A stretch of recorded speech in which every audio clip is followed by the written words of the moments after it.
எவ்வளவு லாபபாந்தம் பண்ணி போஷாக்காக ரட்சிக்கிறோம். வேளா வேலைக்கு ஆகாரம், ஒரு ஏகாதசியை பற்றி கவலை இல்லை, சிவராத்திரியை பற்றி கவலை இல்லை, கோகுலாஷ்டமி ராமநவமி பற்றி கவலை இல்லை, மாலைய பட்சத்தை பற்றி அமாவாசையை பற்றி கவலை இல்லை. எப்போ கேட்டாலும் எதை கேட்டாலும் இந்த வயதுக்கு கொடுத்துட்டே இருக்கும். இது போராதுன்னு சொல்லி மாத்திரை மருந்து டானிக்கு எல்லாத்தையும் பார்த்து இந்த உடம்பை நல்லா போஷணமாக வச்சுக்கணும்னு பிரயத்னம் பண்ணுறோம். இப்படியெல்லாம் போஷணம் பண்ணுறையே இந்த சரீரம் கூட வருமோன்னு எனக்கு ஒரு வார்த்தை இங்கிலீஷில் இன்னும் சரியாக அந்த அர்த்தமே புரிய மாட்டேங்கிறது. நானும் சின்ன வயசுலேருந்து இங்கிலீஷ் படிச்சிருக்கேன், ஆனால் இந்த ஒரு வார்த்தைக்கு மாத்திரம் சரியாக அர்த்தம் புரியலை. பிரேக்ஃபாஸ்ட்னு ஒரு வார்த்தையை யாரோ ஒருத்தன் கண்டுபிடிச்சான், நம்ம சம்பிரதாயத்தில் கிடையாது. ஏன்னா பழைய காலத்தில் அதுவும் பிராமண தர்மத்தில் கிடையவே கிடையாது.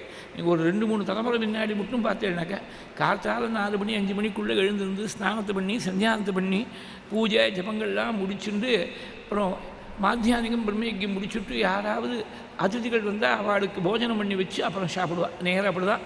ஏன்னா சாஸ்திரமே சத்தியம் துரத்தேன பரிசிஞ்சாமின்னு பகல் சாப்பாடுக்கு ஒரு பரிசேஷனை சொல்லிட்டு ராத்திரி சாப்பாடுக்கு ரித்தந்துவா சத்தியேன பரிசிஞ்சாமி 2 தான் சொல்லியிருக்கு. இந்த பிரேக்ஃபாஸ்ட்டுக்கோ வேறு டிஃபனுக்கோ அது ஒன்றும் மந்திரம் சொல்ல. அதனால் சில பேர் என்ன நினைக்கிறா, மந்திரம் சொல்லாமல் சாப்பிட்டுடலாம் அப்படின்னு நினச்சிட்டு இருக்கா. அப்படி விஷயம் இல்லை. ஒரு பழமொழியே ஒன்று உண்டு. ஒரு வேளை சாப்பிட்றோம், ஒரு நாளைக்கு ஒரு வேளை சாப்பிட்டா யோகி, 2 வேளை சாப்பிட்டா போகி, 3 வேளை சாப்பிட்டா ரோகின்னு சொல்லுவா. இப்போ 3 வேளையும் போகாது, ஈட் லெஸ் மோர் ஆஃபன் அப்படின்னு எல்மோன்னு டாக்டர் சொல்கிறா. ஏதோ ரெக்கமெண்ட் பண்ணுறா. 3 மணி நேரத்துக்கு ஒட்டே ஏதாவது உள்ளே போயின்னு இருக்கணும்னு. அதுக்கு என்ன வார்த்தை சொல்கிறதுன்னு தெரியலை. ஏன்னா 3 வேளை சாப்பிட்டாலே ரோகிங்கிற, 2 வேளை சாப்பிட்டா அது போகிக்கு நல்லா சௌக்கியமாக அனுபவிச்சுட்டு இருக்கான் அப்படின்னு அர்த்தம். பழைய காலத்தில் இந்த பிரேக்ஃபாஸ்ட்டெல்லாம் கிடையாது. ஆனால் இலையில உட்காந்தா நறுக்குன்னு சாப்பிட்டுடுவா. இப்போ போகிறத வரத்தை நல்லாமோ சாப்பிட்டுன்னு இருக்கான், இலையில உட்காந்தா சாப்பாடு வேண்டாம். அந்த மாதிரி ஆகிடுத்து. பசிச்சு சாப்பிட்ணும். சாஸ்திரம் ஆயுர்வேத ரீதியாகவே பசிச்சு சாப்பிடணுமே தவிர இந்த கடியாரத்தை பார்த்து டைம் வந்துவிட்டு அதனால சாப்பிட்ணும் அப்படின்னு சாப்பிடக்கூடாது. வாஸ்தவமாக பசிச்சா சாப்பிடும். பசிக்கிறதெல்லாம் பேசாமல் இரு, பசிச்சா சாப்பிடு. பசிக்கிறதுக்காக தானே க்ஷுத்வியாதிஷ்ட சிகிச்சை தான். பசிங்கிற வியாதிக்கு மருந்து தானே ஆகாரங்கிறது. அப்படி பிரேக்ஃபாஸ்ட்டுங்கிற வார்த்தையை யார் கண்டுபிடிச்சானோ தெரியல.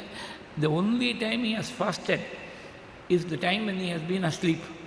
And that too for the simple reason that he has still not found out a way how to sleep and eat at the same time. அதனால தான் ராத்திரி தூங்குற போது ஃபாஸ்ட் பண்ணியிருக்கான். ராத்திரி சாப்பிட்டுட்டு 10 மணிக்கு என்னவோ படுத்துட்டு இருக்கான். காலத்தால் ஏந்து 1 ஹவருக்குள்ளே ஏதாவது உள்ள ஆகாரம் போகணும் அப்படிங்கிறான். இது ஒரு பெரிய ஃபாஸ்ட்டு. இதை பிரேக் பண்ணுறதுக்கு ஒரு மீல் பிரேக்ஃபாஸ்ட்டு இதை வச்சுருக்கா. ஏதோ டாக்டர்ஸ் எல்லாம் சொல்கிறான்னு சொல்லிட்டு நாம் ரொம்பவே நம்ம பெரியவாள்லாம் சொன்ன தர்மத்தெல்லாம் விட்டுட்டோம். டாக்டர் சொல்கிறான்னு சொல்லிவிட்டு இது ஒரு ரொம்ப அது அமாவாசையாக இருந்தாலும் சரி ஏகாதசியாக இருந்தாலும் காத்தால் ஏந்த உடனே பருத்தி வச்சுட்டு உடனே ஏதாவது டிஃபன் சாப்பிட்ணும் அப்படின்னு ஒரு பழக்கம். இது வைதிக தர்மத்தில் முதற்கொண்டு வந்துவிட்டு ருத்ரன் ஜபம் பண்ணுற போது முதற்கொண்டு காத்தால் டிஃபன் கொண்டு மகன்யாசம் மட்டும் ஜபம் பண்ணிவிட்டு டிஃபன் சாப்பிட்டுட்டு அப்புறம் பாக்கி ஏகாதசி ஜபம் பண்ணுறதுன்னு வந்துவிட்டு தேவையில்லை. இது நான் குறையா சொல்லலை.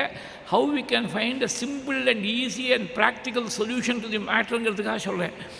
சங்கல்பத்தை குறைக்கணும். சங்கல்பம் இது பெரிய வாசம் தான், நான் சொல்லலை. எனக்கு ரொம்ப தெரிஞ்ச ஒரு வைதிகர் இப்போ இல்லை பகவான் போய் சேர்ந்துவிட்டார். எங்கள் அப்பா வயசு இருக்கும் அவருக்கு. அவர் என்கிட்ட நேரடியாக சொன்னதுனால சொல்கிறேன். அவர் காஞ்சிபுரத்தில் போய் அவர் உபாத்தியாயம் யாரோ ருத்ரேகாசினி இவர் பண்ணி வச்சுருக்கார். பெருசாக 1 மணி நேரம் சங்கல்பம் பண்ணி வச்சார். அப்புறம் பெரியவா உடனே கூப்பிட்டு அனுப்பிச்சாலாம். என்ன பண்ணினேன்னு கேட்டார். அவர் பூர்வாபரம் நன்னா பண்ணி வைப்பார். ஆனால் அவருக்கு ஸ்ரௌதத்தில் பிரவேசம் இல்லை, யாக சம்பந்தமான விஷயத்தில் பிரவேசம் இல்லை. நல்லா பூர்ணமாக அத்தியனம் பண்ணிருக்கார். பூர்வாபரம் நல்லா பண்ணி வைப்பார்.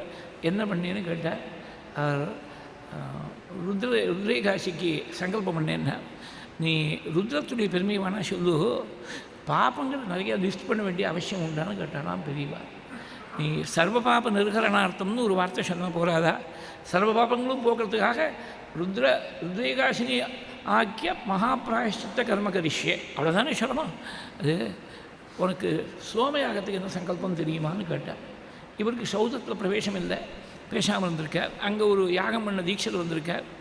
அவரை கூப்பிட்டு சோமயாகத்துக்கு என்ன சங்கல்பம்னு கேட்டால் பெரியவாள் தெரியாமல் இல்லை, அவள் துறையில் அவள் வாக்குலேருந்து எதிர்சிட் பண்ணுங்கிறதுக்காக சோமயாகத்துக்கு என்ன சங்கல்பம்னு கேட்டாள். பரமேஸ்வர பிரீத்தியர்த்தம் சோமேன யக்ஷே இவ்வளோதான் சங்கல்பம். சோமயாகம் ரொம்ப வசந்த யாகம். அதுக்கே இவ்வளோ தான் ஒரு வழியில் முடிஞ்சு போயிடுத்து.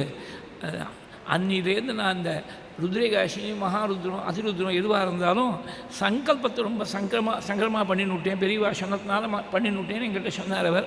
அது மாதிரி சங்கரமாக 5 நிமிஷத்துக்குள்ளே சங்கல்பத்தை முடிச்சுன்னு விட்டா மான்யாசம் முடிஞ்சு ஏகாதசி ருத்ரம் முடிஞ்சு 11:30 மணி மேக்ஸிமம் 12 மணிக்குள்ளே முடிச்சுடலாம். காலத்தால் 6:30 மணிக்கு ஸ்நானம் சந்தியானம் பண்ணிவிட்டு ஆரம்பித்தா 11 மணி 11:30 மணிக்குள்ளே முடிச்சுடலாம்.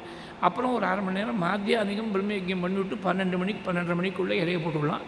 நடுவில் ஒரு பால் இல்லைன்னா ஒரு பழம் இல்லை பால் விட்டு கஞ்சி உப்பு போடாமல் ஜெபம் பண்ணால் அதுக்கு வீரியம் ஜாஸ்தி.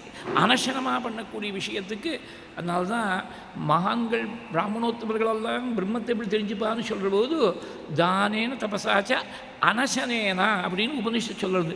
சாப்பிடாமல் உபவாசம் இருந்து பிரம்மத்தை தியானம் பண்ணி பிரம்மத்தை தெரிஞ்சுக்கிறான்னு உபனிஷத் வாக்கியம் இருக்குது. அதனால் இது சுலபமாக ப்ராக்டிஸ் பண்ணலாம். கிரகஸ்தாளுக்கு இதில் ஒரு பெரிய ஒரு கடமை ஒன்று இருக்குது. சாதாரணமாக இவனுக்கு ஒன்றும் தெரியல. கிரகஸ்தன் என்ன நினைக்கிறான், 1 மணி நேரம் சங்கல்பம் பண்ணி வச்சா தான் பெரிய வாத்தியார் அப்படின்னு நினச்சிட்டு இருக்கான். சங்கல்பம் சீக்கிரமாக பண்ணிட்டு இவருக்கு தெரியாது, விஷயம் தெரியாதுன்னு நினச்சிட்டு இருக்கான். நம்முடைய மைண்ட் செட்டை மாற்றிக்கணும்.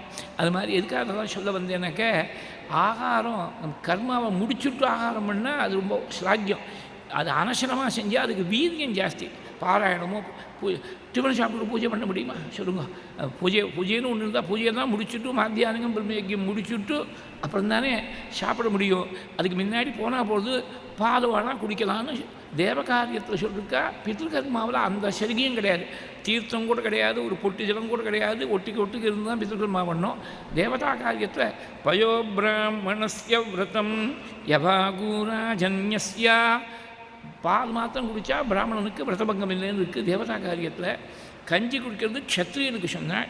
இப்படியெல்லாம் சொல்லியிருக்கு சாஸ்திரத்தை, வேதத்தை சொல்லியிருக்கு. அதனால் இவ்வளவு பாடுபட்டு இந்த உடம்பை ரட்சிச்சியே ஒரு வேளை உபவாசம் இல்லாமல் ஒரு நாள் ஒரு சிவராத்திரி ஒரு ஜென்மாஷ்டமியும் கண்முழிக்கலை. இந்த சரீரத்துக்கு கேட்ட போதெல்லாம் சலுகையெல்லாம் கொடுத்தியே அந்த சரீரம் கூட வருமோ நாள் தேகச்சிதாயாம்